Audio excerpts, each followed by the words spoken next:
So finally एक हफ्ता इंतजार करने के बाद लोकी सीजन 2 का एपिसोड 3 भी ड्रॉप हो गया है और भाई सच में इस सीजन की तारीफ करनी पड़ेगी। स्पेशली ये जो एपिसोड 3 था ये बहुत ही खूबसूरत था, वेल क्राफ्टेड था और इसके सेट पीसेस मजा आ गया देखने में। और जो इस शो के स्टैटिक्स है भाई एक नंबर के लगे मुझे। सो एपिसोड की शुरुआत ही रवोना रेंसलेयर से होती है, जैसा कि हमने लास्ट सीजन में देखा था सीजन 1 में कैसे वो अपने टेम्पेड की मदद से जाती है और सीधा एपिसोड 3 में आती है, जो कि एक सेक्रेट टाइमलाइन है 1868 शिकागो में। और इस टाइमलाइन के बहुत मायने हैं, तो वीडियो में बने रहना। इस वीडियो में मैं बात करूंगा ही हू रिमेन्स, जिसे अपने डेथ के बारे में पहले से ही पता था, टेम्पोरल लूम के अर्ली प्रोटोटाइप, नॉर्स माइथोलॉजी पर लोगों का विश्वास और उनकी मूर्ति की रचना, और बोरोस की लिखी हुई टीवीए बुक को ही हू रिमेन्स के बचपन तक पहुंचाने का प्लान। ये सारी चीजें बात करने वाला हूँ इस वीडियो में, तो वीडियो में बने रहना।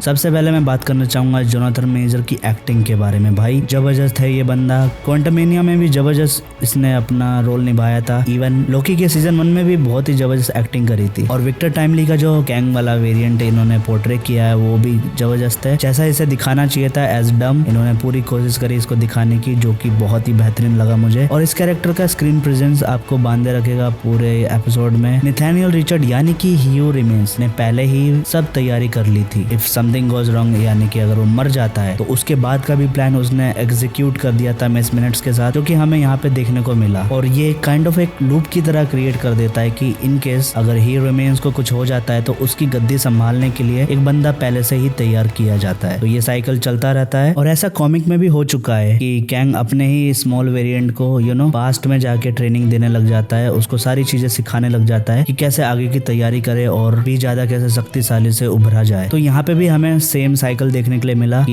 ही हू रिमेन्स अपने एक वेरिएंट को पहले ही सब चीजें सिखाना चाह रहा है टीवीए के गाइड बुक के थ्रू। और मेरी एक थ्योरी है जो मैं आपके साथ शेयर करना चाहूंगा कि क्या हो अगर, मतलब इसको बस आप सोचना कि क्या हो अगर कैंग का एक वेरिएंट कुल्फी बेचने वाला निकल जाता है नहीं। और क्योंकि ये सीक्रेट टाइमलाइन में था, जब इसके बाद टीवीए की बुक आई तब जाके वो ब्रांच टाइमलाइन में कन्वर्ट हुई। तो क्या हो अगर कैंग का एक वेरिएंट कुल्फी बेचने वाला है और वो बड़ा होके भी कुल्फी ही बेचता। और ये चीज कैंग को पसंद नहीं आई, इसलिए उसने अपने मरने के बाद का प्लान इस हिसाब से रचा कि एक कुल्फी बेचने वाले कैंग वेरिएंट को वो एज अ साइंटिस्ट दिखाए इन फ्यूचर। तो ये बस एक छोटा सा मेरे दिमाग में क्लिक हुआ, तो मैंने आज सोचा आपके साथ शेयर कर दूं। तो इसके 25 साल बाद, मतलब कि जो कि ब्रांच टाइमलाइन क्रिएट होती है 1893 शिकागो में, और फाइनली हमें अर्ली प्रोटोटाइप देखने के लिए मिला टेम्पोरल लूम का, जो कि हमें पता है इसका जो रचयिता है वो ही हू रिमेन्स है, ना कि विक्टर टाइमली है। और विक्टर टाइमली को बचपन में ही टीवीए बुक मिल जाती है, जिससे उसे टेम्पोरल लूम का भी एक ज्ञान हो जाता है। तो इसका अर्ली प्रोटोटाइप हमें दिखाया गया है यहाँ पे। और ये जो सीन है हमें पहले ही दिखा दिया गया था क्वांटमेनिया के पोस्ट क्रेडिट सीन में, जहाँ पे विक्टर टाइमली से शोकेस करता है। और यहाँ से हमें ओरबोस का भी इम्पोर्टेंस समझ में आती है, क्योंकि टीवीए की गाइड बुक उसी ने लिखी है और वो कितना इम्पोर्टेंट है। शायद इसीलिए ही हू रिमेन्स ने उसकी मेमोरी वाइप नहीं करी रादर देन अदर। और इसलिए मुझे लगता है, मुझे क्या, सभी लोग ये थ्योरी बना रहे हैं कि शायद ओरबोस भी एक कैंग का वेरिएंट है, जो हमें आगे जाके रिवील हो सकता है। पर मेरे ख्याल से ये कैरेक्टर कुछ ज्यादा ही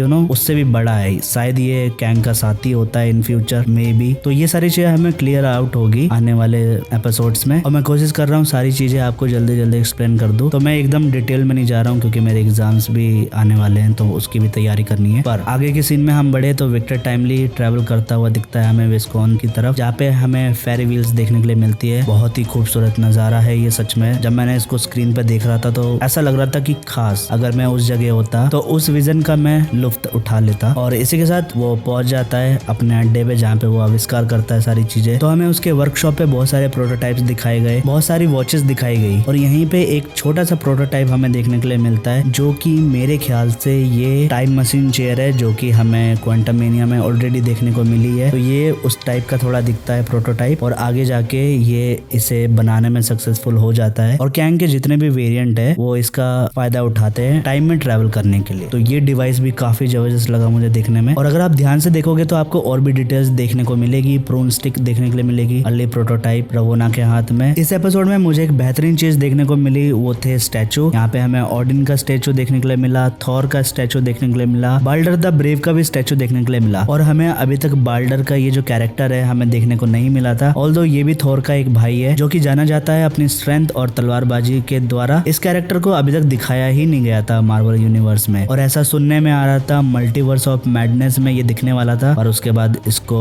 डिसकंटिन्यू कर दिया गया। पर यहाँ पे हमें एटलीस्ट मार्वल ने इसे रेक्टिफाई तो किया कि ये नॉर्स माइथोलॉजी का पार्ट है और ये हम आगे दिखाने वाले, तो शायद हमें बाल्डर द ब्रेव भी देखने को मिल जाए आने वाले सीरीज में या मूवी में। तो इसके लिए मैं बहुत ज्यादा एक्साइटेड हूँ क्योंकि ये मेरा one of the favourite character में से एक है। इसी के साथ हमें मिस मिनट्स भी देखने के लिए मिली बहुत ही थरकी अंदाज में, जो कि सच में डोरे डाल रही थी कैंग को। और हमें यहाँ पे ये भी पता चलता है कि मिस मिनट को यह आजादी दी गई ही हू रिमेन्स के द्वारा कि वो अपने प्रोग्राम खुद लिख सके, और अच्छी बात है भाई, उसको शरीर नहीं दिया गया, नहीं तो बहुत ही खतरनाक साबित होती ये एआई। और हमें यहाँ पे सिल्वी की फाइट भी दिखाई गई जो कि बहुत ही डेस्परेट है कैंग के सारे वेरिएंट्स को मारने के लिए। एट द लास्ट वो विक्टर टाइमली को नहीं मारती क्योंकि सेम सिचुएशन क्रिएट हो रही थी उसके सामने, जब सिल्वी की कोई गलती नहीं थी फिर भी उसको सजा दी गई। और यहाँ पे सेम विक्टर टाइमली अब वो वाला वेरिएंट नहीं है, इसने कोई गलती नहीं करी, और अगर सिल्वी इसको सजा देती तो जिस वजह से वो टीवीए से लड़ रही है सेम गलती वो खुद दोहरा देती। तो ये भी